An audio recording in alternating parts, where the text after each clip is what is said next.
Folks, I got here my speed controlled, you can see the pot and MOSFET, DC fan with the hub and neo trigger magnets for a commutator.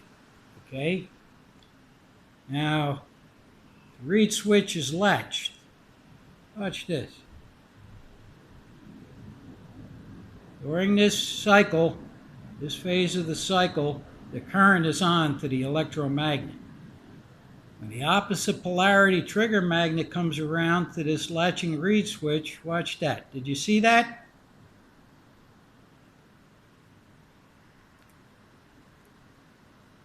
Latched, latched, unlatched. I've never seen a switch like this before.